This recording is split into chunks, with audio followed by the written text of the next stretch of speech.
Stay classy, Santiago. Basically, the moral of the story is everything we should just blame on Florida.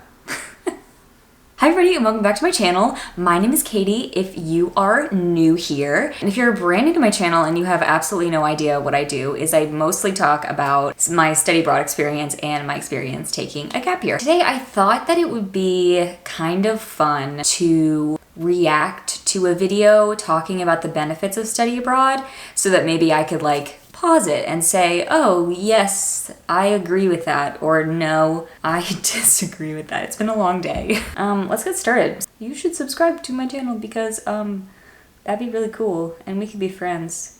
Don't you want to be friends with me? You should be friends with me. I'm really cool, I promise. All right. I'm not cool at all. So this is called Go International, How Studying Abroad Can Change Your Life, and it's a TED Talk. Alexander Au, A-U. Let's go. Let's see what this bad boy has to say. I would like to share some of my experiences with you, some information, and what you've learned about my curriculum. I mean, there are a lot of numbers, dates, places where I've been working, but I think the most important thing is what's behind it. What does it do to you? And so I would like to talk about higher education and about what higher education can do to you, how you can participate, and how it opens the door maybe to a different future. Now, if we usually talk about higher education, about learning, as you can see on the slide, we think about university degree and what a university degree can do to you. Now, for the most part, people still go to university because they want to have a better life. With a university degree, they can belong to a middle class, upper class, or elite, and they can have economic stability.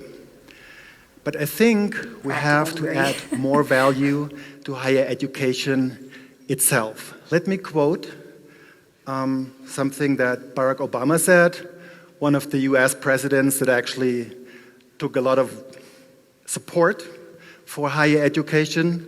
And he said in 2009, and this characterizes really his whole presidency, in a speech to the National Academy of Science, he said, "There are those people who say we cannot afford to invent in science and higher education. That people's support for research is somehow luxury." I, Barack Obama said, completely disagree. Science and higher education is more essential for our prosperity, our security, our health, our environment, and our quality of life than it has ever been. And I think if we look at higher education, we have to go back a little bit. Not to the Middle Age, but look, what we have to do is really see that higher education helps us to understand the world. The world is becoming anytime more complex. I don't know how you feel, but if I watch the news, if I read the newspapers, it seems it has become really difficult to understand who are the bad guys, who are the good guys, because you have to see the political background, everything is connected, and it's really difficult. And I think higher education should make us to people that can really judge complex relations. That's a really interesting point that we're sort of starting with, that he's talking about. So I don't know if I'm gonna leave all the actual video in, but he's basically talking about how the other side, the other value that higher education has is that it helps you to better judge complex scenarios. And I feel like that is true now that I'm narrowing the end of my college experience. I think especially right now, because if you're from other countries, because a lot of you guys are from other countries on this channel, in America there is such a polar divide, and I'm sure that's happening other places just because of social media and the silos that we get in. I think that if he's eventually going to talk about going abroad, but I feel like higher education but then going abroad was a really big experience for me to think about things and people from different lenses and different positions. Relations that make ourselves express and also that contribute to democracy and so on. You know, higher education has to fulfill the demands of a market. And let me tell you this, in Germany, and this is not just in Germany, in 2000, this is 17 years ago, the universities offered 300 university degrees, 300 different degrees. Now, it's 17,000.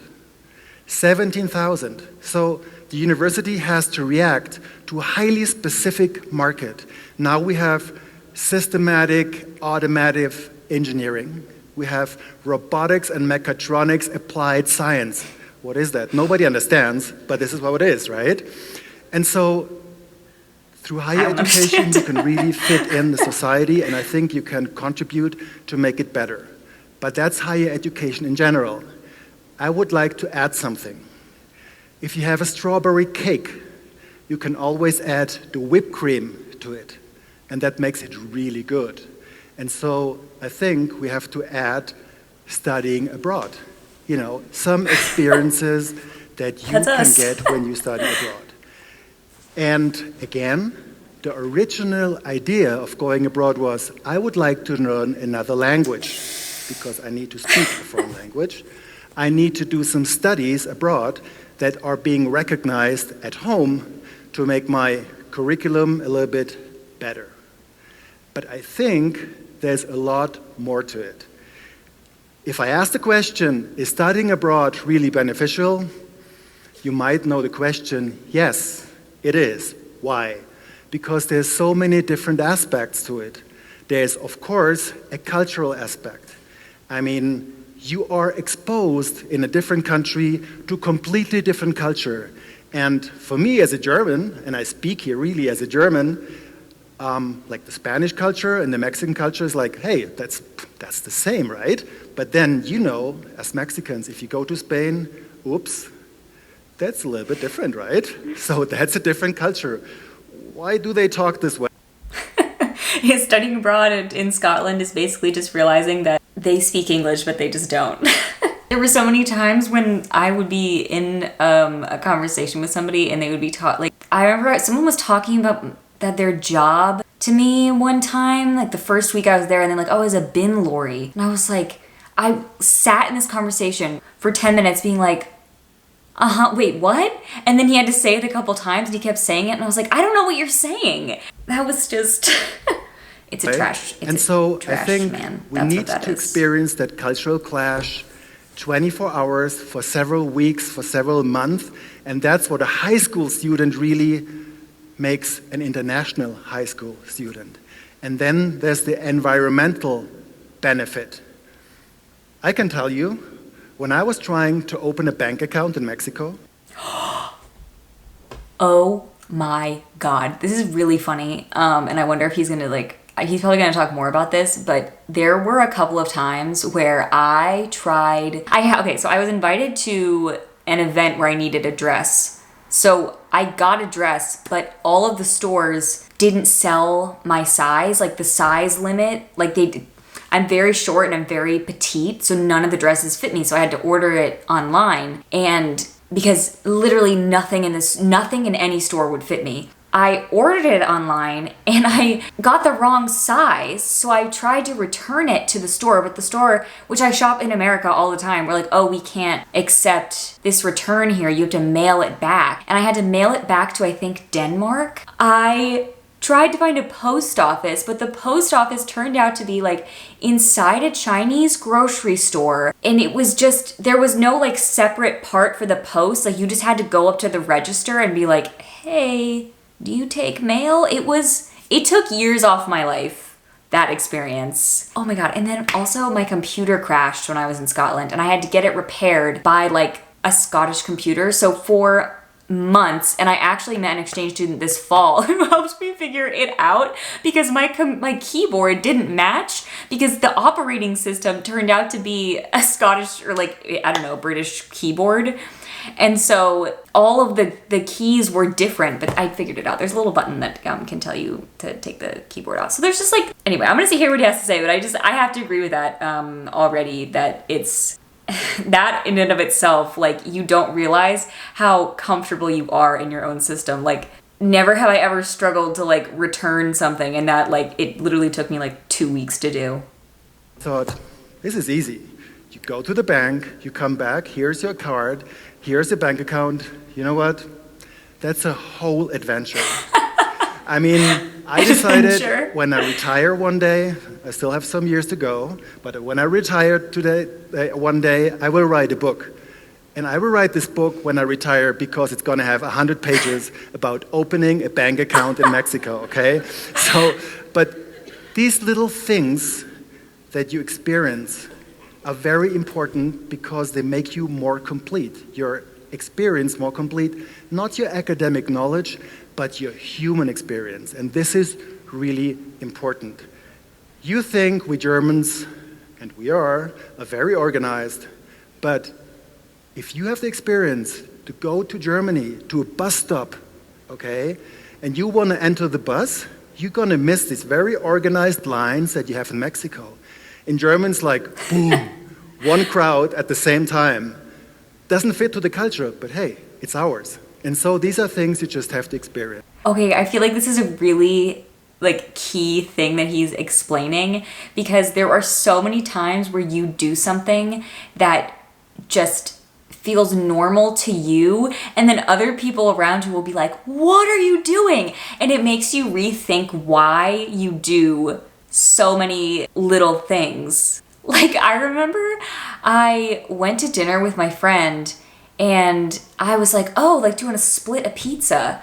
Because like, oh, in America, like, if you get, you know, like a pizza at a restaurant, like, I can never eat the whole thing. And my friend looked at me like I had two heads. She was like, are you kidding me? We are not splitting a pizza. Like, what's wrong with you? And because the food portions are like so much smaller over there, like they're like meant for one person, but just like little things like that where it's like the context of it completely changes, and you will get called out so much of it, like, for your behavior that I can't think of any more like right on the spot, but I had so many moments like that where people were just like, oh, I don't know if I can say this online. No, I won't. No. And then there's, of course, the academic experience, which is also very different in Germany. You have to be self-responsible, you have to be auto-motivated, because why? Because you're not obligated to go to class. You're not. I'm sorry, I keep pausing him, but that is like such a big difference here. Like, in my school in America, if you miss more than 3 classes, you get literally kicked out of your class. That's it, you fail. And over there, no one ever checked attendance. Like, I could have never shown up for class and nobody would have been the wiser. Like, it was just not a thing. Don't have a lot of homework. You can do it or you can leave it, okay?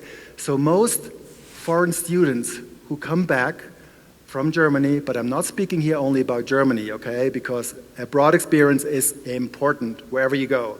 But when they come back to their own country, they're usually more self-motivated, self-initiative. And you learn how to talk to other people in a different language, and you learn how to solve problems, and you learn what one of the speakers before said, to see the world through different eyes. Let me give an example. In an MBA studies career, this is 3 years ago, they made a little experiment. So they just separated a group of 5 French students and 5 German students, okay? Now you think France, Germany, they're neighbors, Western Europe, you know, they share the same border, not going to be difficult. It's going to be most the same. They said, look, here's the task. Each group of you gets 500 little white sugar cubes, the ones you have in Germany, and then you have 10 minutes time to build a tower. And whoever, constructs the higher tower wins. So what happened? The French guys started to work immediately on the tower.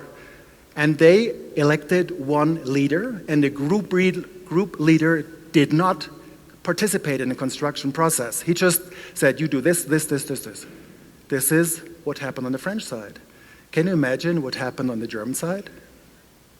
They made a plan. So for the first 3 minutes, piece of paper and drawing, and how do we construct this tower? And in a very democratic way, everybody participating, okay? And then at the end, well, I know it's sad to say, but the French won. But what does it say? It says, we neighbors, but we act very differently, in very different manners. And so if you don't understand... Okay, very different manners. That definitely touches on my experience coming from the UK to the South. If I acted the way that I did in the UK, I probably would be perceived as extremely rude here in the South. I've had several instances this fall where strangers have actively seen me on the street and been and I didn't know what to do. I forgot that is a thing that people just do down here. They just smile at each other all the time. Honestly, at first it kind of irritated me when I came back because I was like, I don't want to smile at everybody. I'm just going on my way. But then you start to get back into it and you're like, you know what, this is, and I'm just being honest here because I think we all just have things that we maybe prefer or we're more socialized into doing. But there is a part of it that is really charming about the South, and that is it's really sweet. People just smile at each other. There's beauty in both. There's good things in both, and it's just, I don't know, it's just where you are. And so if you don't understand that you can also be successful, and working like the other group does, and if you don't learn how to de-escalate through communication, things go pretty wrong. And talking about wrong, let me give you one more example. SAP, that's a huge software company, like Oracle, they do software for big companies. They had a project in India, and this is published on the internet, that's why I can tell you. And it's a multi-billion-dollar project, and this project imploded after 2 years. Why? Why did it go so wrong? Cultural aspect. Now, the German leaders asked the Indian employees all the time, how does the project go? And they said, well, it's great, wonderful. And they were used to it that, as we are, that you can criticize, you can really tell the truth how things go. And now the Indian employees, they felt we can't tell them that things are going so wrong until a point where it really exploded, right?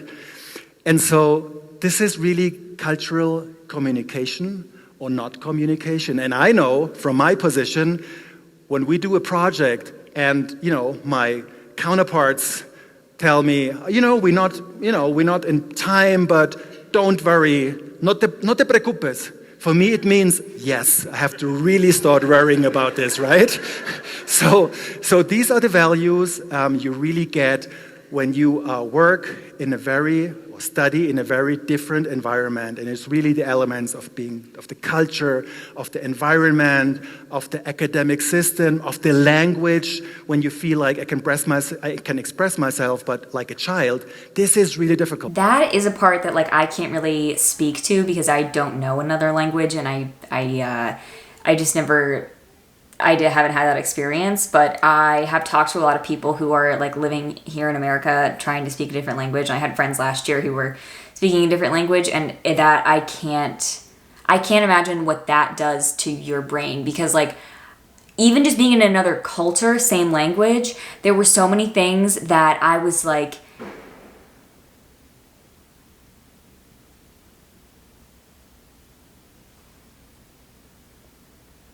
it's fine.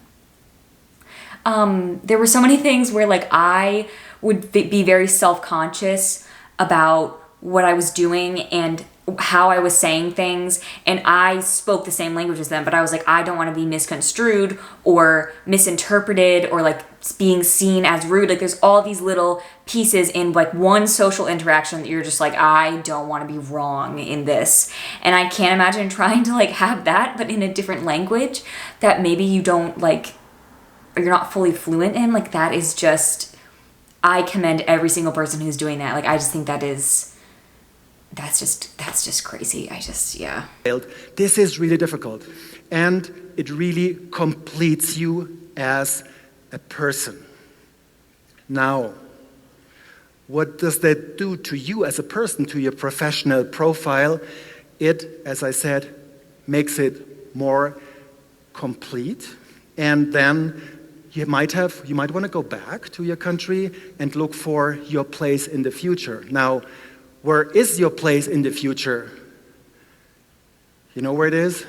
I don't know.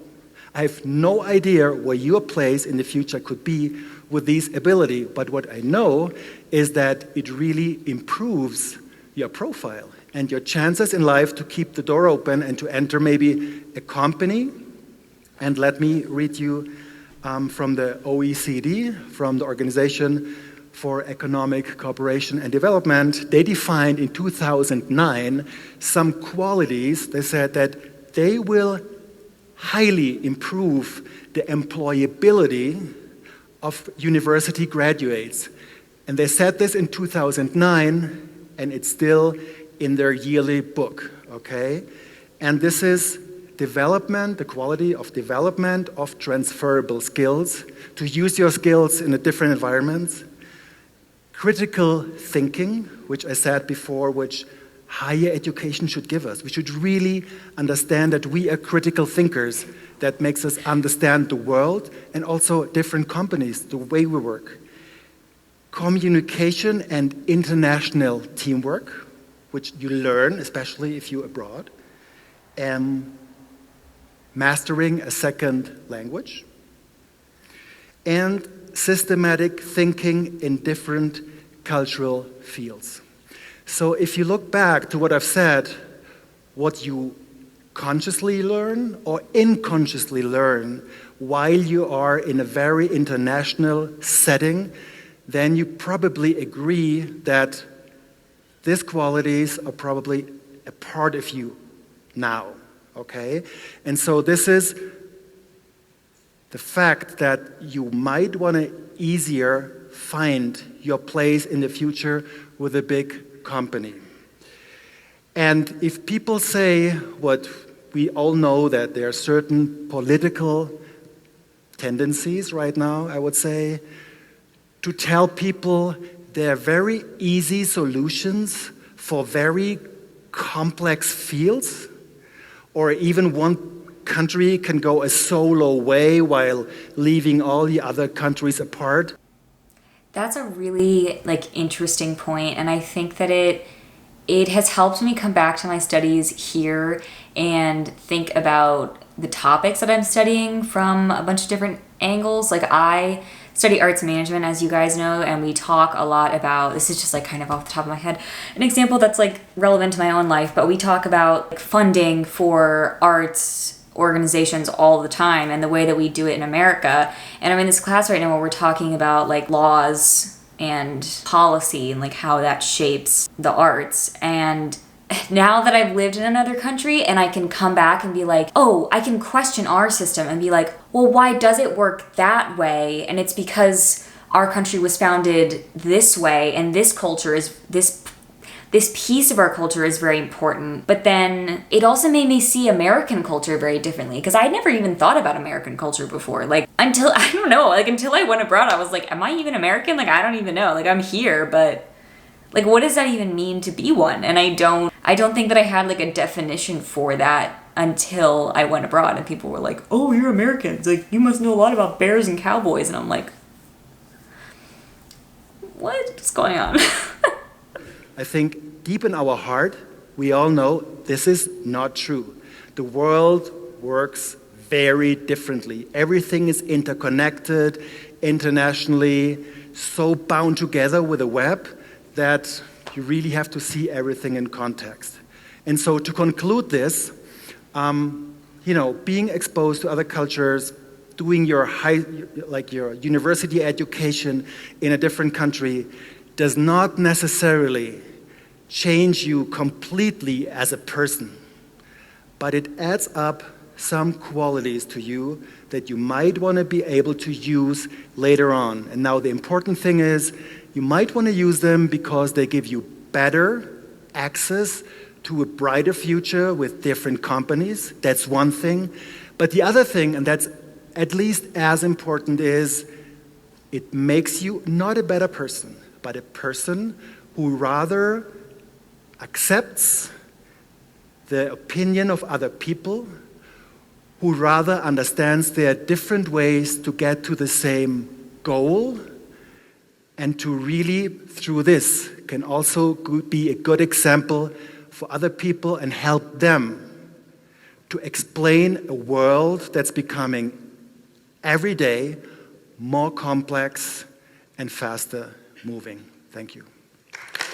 That was really interesting, and I'm glad that I took the time to watch that. And I really agree with a lot of it. I mean, I don't really know about like companies and like employability. I mean, I'm sure that's true. I have been told I was told this like by my study abroad advisors that studying abroad is a really big thing that employers look at as a positive. And like, while that is that is one piece of it that's like a very practical thing, I think that you do get all of these other skills. Like, I just think my brain works differently now that I've lived abroad. And I don't know, it sounds so dramatic, and I know that, because like, I studied abroad, like, I'm totally different. Like, I'm not totally different. I'm like still me, but it's just, when you have to have like a grown adult person like explain how to do your mail to you, like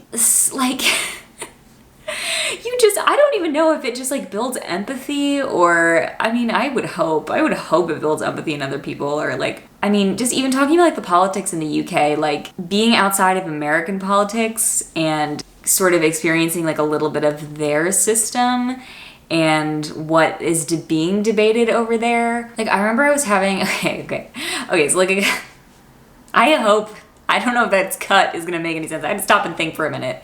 This is what I came to. But I was having this conversation, I remember, with our World Packers host, actually. Use code Katie Blake for $10 off your membership to World Packers. But we went to go like work in this hotel pretty much for like a week, and we were having dinner with our host. And I like made a joke about Florida. Because like, if you're an American, like, you just know, like, people just clown on Florida a lot. I'm so sorry if there are any Floridians watching, but like, it's just what we do. And he goes, why do you guys blame everything on Florida? Like, a lot of what's happening happens other places. And I'm like, I was really like called out at that moment, and I was like, you know what, that's fair, but everything is still Florida's fault. Yeah, and then we were also talking about like prom, because like high school experiences are so completely different in like the UK versus America. Like, I don't know if you're from the UK, like, I don't know if you know about this thing in America called after prom. I mean, this is like such a tangent that I'm going on right now, but we have this thing called after prom, and it's like so cool. You basically go to like a lock-in in like your school gym, and like, there's no alcohol, there's no nothing, like, it's no partying. It's like all the lights are on, and like you play games and stuff. And ours was canceled because nobody went to it for like a couple years in a row. So it's kind of a moot point, but this is a thing that happens all the time. And I remember I was telling our host about this, and he was literally on the floor, like peeing himself laughing, because that just would not happen in Scotland. Like, everyone's just like in the woods, like drinking. I don't even know what it is in Scotland. I'm not even sure. But it's just, the culture is so different. And it's really funny to compare those differences. And yeah, I don't know. I mean, literally, what am I talking about? Why is this what I'm choosing to talk about? Okay. Thank you guys so much for watching. If there's anything that I didn't say, like, about this, and you have thoughts about it, or you have your own experience, like, that comes to mind of like, oh, this thing happened to me and it completely changed the way I think, please leave it down below, because I think it's so interesting reading those, and then other people, like, I'm sure love to read what you guys have to say. Thank you so much for watching. Give this video a like if you liked it, and subscribe, because I post new videos every Friday. Also, Florida, it's your fault. I'm just kidding. Okay, thanks for watching.